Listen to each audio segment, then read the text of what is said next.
ciencia cierta. Pero de que el evento va a suceder, eso es seguro.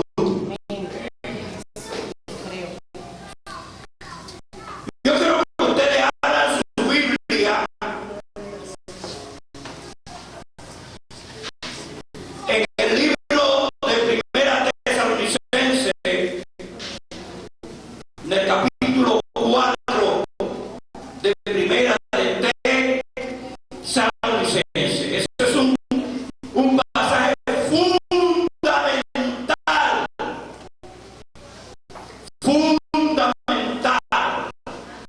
para la doctrina del rapto de la iglesia. Gloria a Jesús.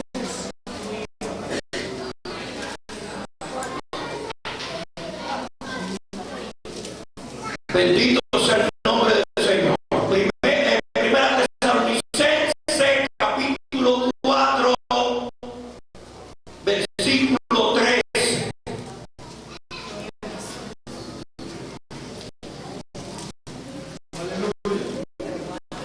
Tampoco queremos, hermanos, que ignoréis acerca de los que duermen,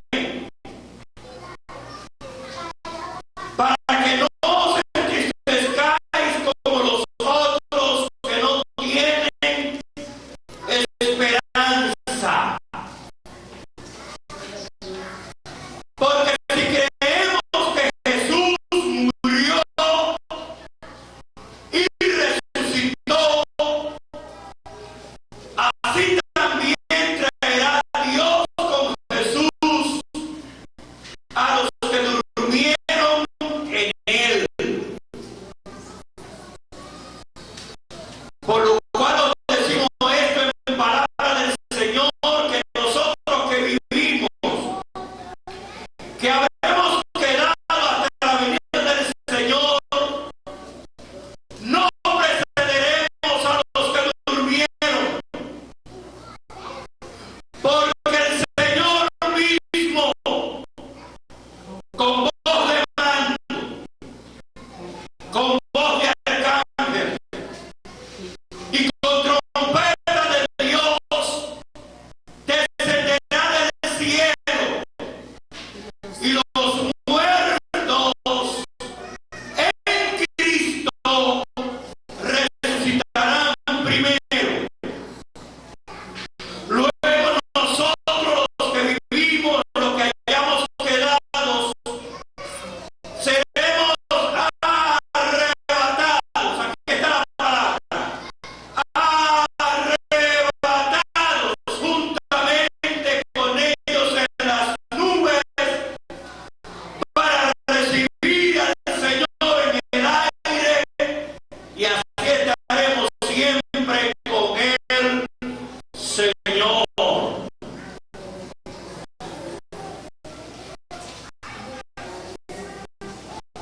Padre eterno y glorioso, Gloria a Jesús. ruego, oh Dios, fortalecerme y llenarnos de tu gracia. Amén. Abre, Señor, nuestros entendimientos, que la verdad de tu palabra nos envuelva y podamos crecer en la esperanza que tenemos en ti, Señor. Por amor de tu nombre, te lo pedimos, Padre. Glorifica, oh Dios, en esta noche. Ministra, Señor, a cada vida. Haga, Señor, que esté fervoroso nuestro corazón en la expectativa, Señor, en la esperanza de que un día los cielos se abrirán y nosotros iremos a recibirte en el aire para estar siempre contigo. Amén. Señor, en el nombre de Jesús te lo pedimos. Amén.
Eso es. Eso casi no se puede medir. Amén. Cuando estamos hablando aquí del arrebatamiento de la iglesia, no es otra cosa más que un evento que tendrá lugar en un determinado momento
lo que nos dice la Escritura en Corintios 15, del 51. Primera Corintios capítulo 15, versículo 51. El apóstol Pablo habla de esto como un misterio.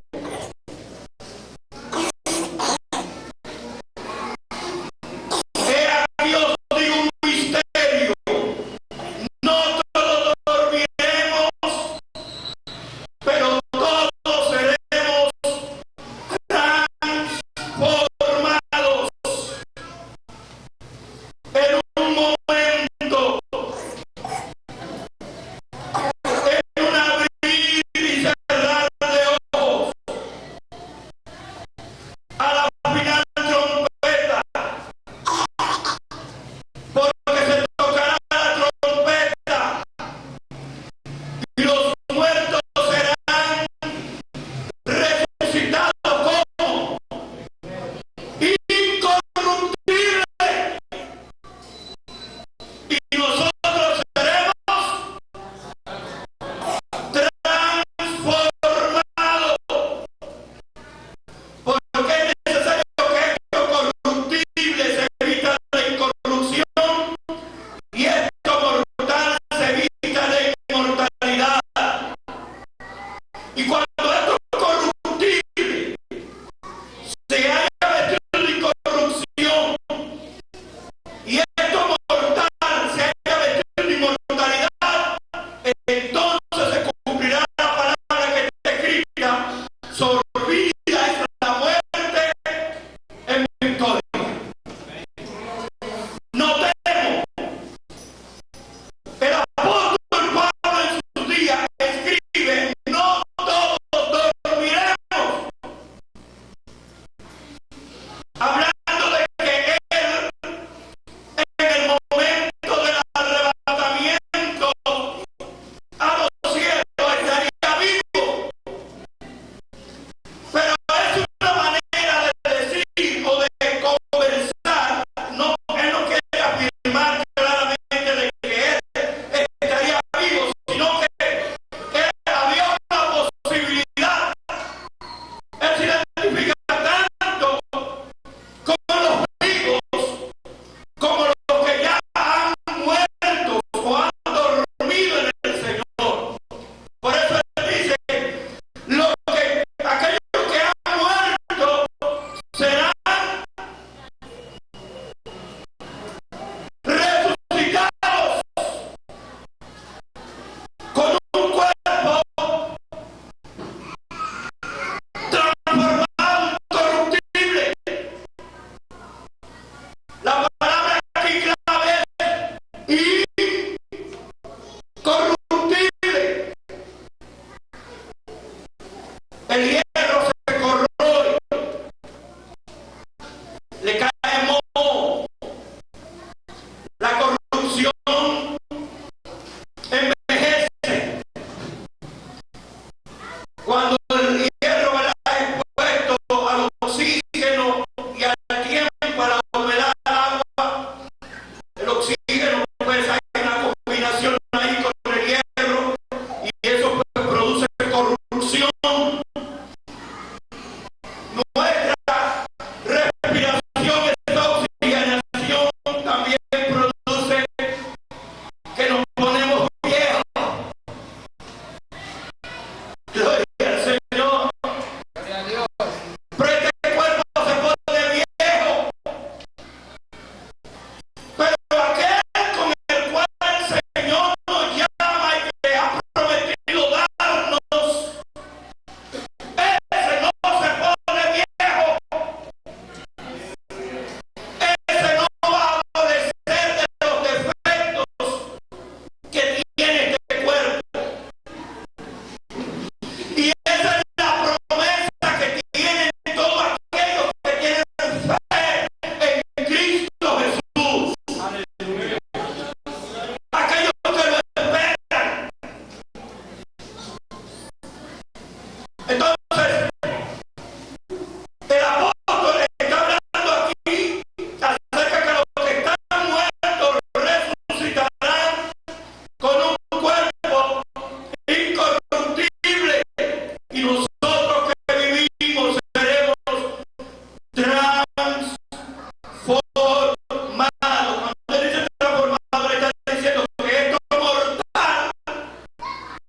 se haga inmortal. Amén. Pero como digo, eso no es un fantasma. Hay muchos que piensan que es algo ¿verdad? Como una neblina, como una figura, una imagen. No. Jesús cuando resucitó se le apareció allá en Lucas, el capítulo 24, versículo 42 en adelante. Usted puede ver la aparición de Jesús a sus discípulos. Y cuando Jesús se apareció, las puertas estaban cerradas. Para ese cuerpo no hay esa invitación. Dice que el Señor se le apareció y cuando ellos vieron pensaban que veían el espíritu. Y él les dice: miren, un espíritu no tienen carne ni hueso como veis que yo tengo. Amén. Y ellos todavía no lo creían. Le dicen: búsquenme algo de comer. Y le dieron un pedazo de paná, le dieron pescado y comió delante de él. Amén. Entonces, porque no era un cuerpo, no era simplemente un algo volátil, sino era un cuerpo. Pero ese cuerpo ya no estaba sujeto a las debilidades y flaquezas del cuerpo terrenal. Su cuerpo había sido transformado por la resurrección. Y Jesús es el primero de la resurrección. Juntamente con Jesús entonces están las primicias. Y entonces ahí es donde está el secreto, que nosotros en el arrebatamiento de la iglesia está relacionado esto con la segunda venida de Cristo. Ahora, hay que diferenciar lo que es la segunda venida de Cristo en forma visible para poner el orden y el gobierno sobre la tierra, y lo que es la reunión de la iglesia con Cristo en los cielos. Es importante entender eso, porque por eso muchos no pueden entender este asunto, porque la Escritura dice que Cristo vendrá por segunda vez, no habla de una tercera venida. Ahora, ese hecho del rapto de la iglesia es un llamado de la iglesia al cielo. Y no importa donde usted se encuentre, usted en un instante, su cuerpo será cambiado e irá a encontrarse en el aire con el Señor, juntamente con los miles o millones de creyentes que han muerto en Cristo y los que estén vivos en ese tiempo. Amén. Todos los que son aprobados por el Señor se levantarán a recibir al Señor en el aire, y dice la Escritura que así estaremos siempre con el Señor. Amén. Entonces, ese hecho es un paso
y no vio muerte. ¿Qué está representando Enoc ahí? Estará Enoc representando a los creyentes que serán llevados a los cielos para no pasar a través del juicio que habrá de venir como el día de Jehová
¿verdad? En Segunda de Reyes, en el capítulo 2 de Segunda de Reyes, en el capítulo 1, dice que se propuso Dios levantar a Elías al cielo en un torbellino. Y dice que vino un torbellino y se llevó a Elías. Lo arrebataron. Amén. Pero también encontramos otra cita con Felipe. Dice que Felipe, cuando bajó a las aguas ya con el eunuco, ¿verdad? Que bajó a bautizar el eunuco allá en el río, dice aquel que sabe qué impide que yo sea bautizado de Elías. Y Felipe le dijo, si tú crees, bien puedes. Y tomó y comenzó y lo sumergió en las aguas. Y dice que cuando subió del agua, Felipe se encontró en azote. Fue arrebatado. Fue trasladado de un lugar a otro. No fue a los cielos, pero fue arrebatado. Y otro ejemplo es en Corintios, el apóstol Pablo nos habla en Segunda de Corintios, capítulo 12, en el versículo 2 al 4, dice: conozco a un hombre que en el cuerpo no lo sé, si fuera del cuerpo no lo sé, que subió al tercer cielo, fue arrebatado hasta el tercer cielo, y allí oyó palabras que no hay lenguaje humano, cosas inefables que no les da al hombre expresar. Entonces, ahí hay algunos ejemplos, ya tanto en el Antiguo Testamento como en el Nuevo Testamento, del poder de Dios para arrebatar. Podemos especular con relación al tiempo, como decíamos ahorita, en qué momento, en qué instante de la historia se llevará a cabo. Yo tengo mi convicción. Yo creo que el tiempo, estamos nosotros viviendo en esa época, en ese momento de tiempo en el cual el arrebatamiento de la iglesia puede suceder en cualquier momento, en cualquier instante, pero nosotros estamos ahí abocados. Lo primero es que prácticamente todo está preparado para que Cristo vuelva a la tierra. Y antes del Señor venir en lo que se llama la parousia, o la aparición visible del Señor, primero sucede que nos encontramos con el Señor en el aire para estar con el Señor. ¿Por qué es necesario eso? Si usted ve lo que dice la Escritura allá en Apocalipsis capítulo 19, dice que bienaventurados los que son llamados a las bodas del Cordero. Hay una boda en los cielos. Amén. Algo que debe llamarnos la atención es que allí dice los que son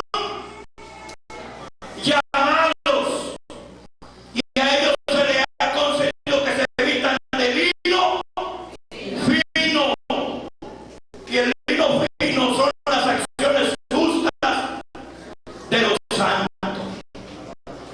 Entonces,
y se abre el misterio de la iglesia, el periodo de gracia para todas las naciones, para que se le anuncie a todas las naciones la oportunidad de ser parte del pueblo de Dios y heredar la resurrección y heredar el reino que el Señor ha preparado. Ahora el ministerio de la iglesia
de todas estas cosas que vendrán y de estar en pie delante del Hijo del Hombre.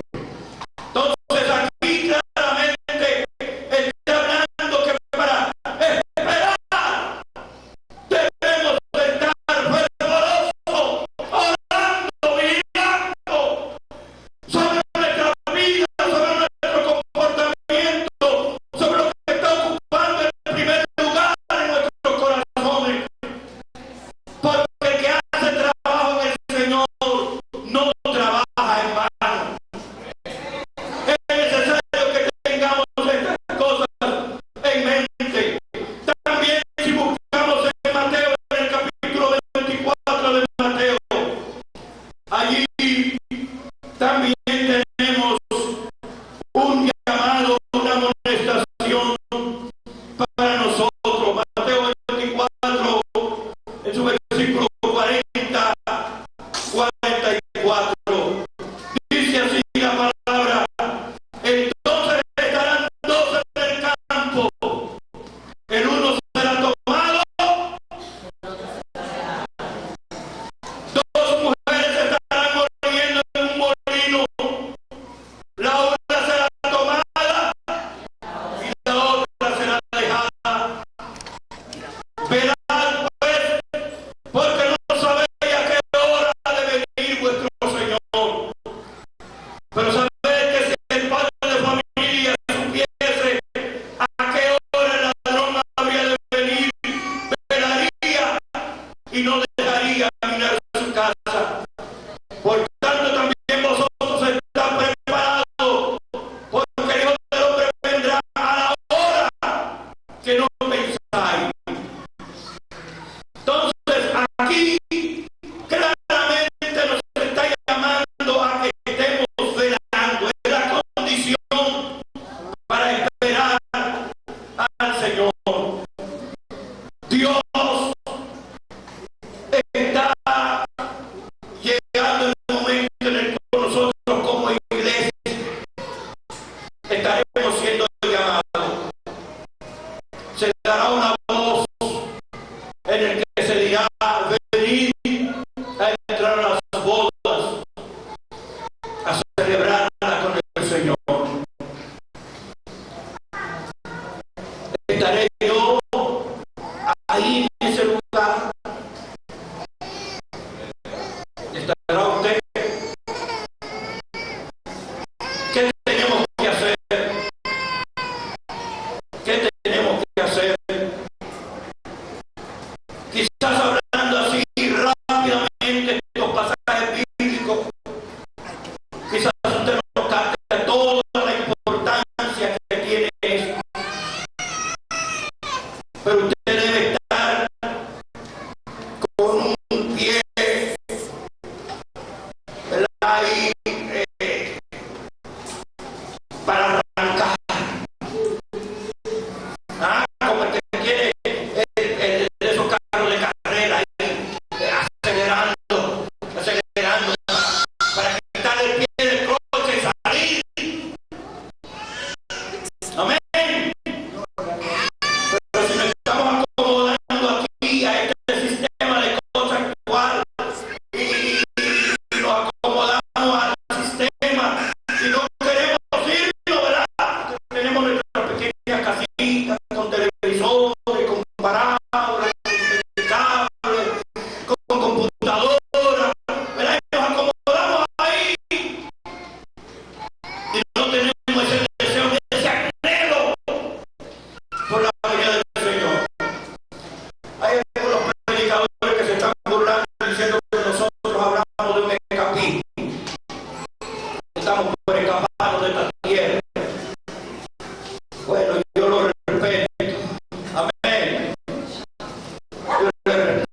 hipócritas. Amén. Era su siervo, pero no estaba haciendo la voluntad de su Señor. Amén. Entonces nosotros tenemos que saber si estamos haciendo la voluntad. Hemos sido llamados. Tenemos la esperanza de la salvación. Pero hay que ver si nosotros estamos haciendo lo que el Señor dice que hagamos. Amén. Por lo tanto, yo les invito a que nos esforcemos y que entendamos este tiempo. Este hecho de arrebatamiento de la iglesia, como digo, es un tema controversial. Hay teólogos que no creen, que no lo aceptan. Piensan que la tierra será llena del conocimiento de Dios por el trabajo y el esfuerzo que hace la iglesia. Si es así, yo creo que ellos están perdidos. Gloria al Señor. Proféticamente eso es lo que nos dice la palabra de Dios. La palabra de Dios nos llama de que el Señor interrumpirá en la historia y en el momento del retorno de Jesús. Lo que habrá es una guerra allá en Jerusalén con los judíos. En verdad, esa ciudad será tomada, serán reventados los niños y las mujeres violadas. ¿Ah? Ahora mismo en Egipto, un clérigo de eso autorizó a que las mujeres fueran violadas, todas aquellas que no sean musulmanas. Que podían ser un clérigo de los musulmanes. Uno piensa que esas son cosas del pasado. No. Cuando los ejércitos se entran en la violencia, las cosas, los hombres se convierten en animales. Amén. Y hay cosas que usted la ve como un poco difícil y dirá, pero llegaremos a eso. Sí, se llega a eso. Una cosa que uno tiene que ver es que ahora en este año entrará en vigencia en los Estados Unidos ese asunto del microchip. Los hermanos venían diciendo hace mucho tiempo que eso iba a comenzar, que venía un tiempo. Bueno, pues ya eso está ahí. Amén. Ya hay mucha gente en Europa que lo tiene. Todavía no es una regla, una orden de que el que no se lo pone no puede comprar ni vender, pero eso viene. Eso viene. Usted necesita estar preparado para recibir al Señor. Y la manera de estar preparado es andando en santidad, en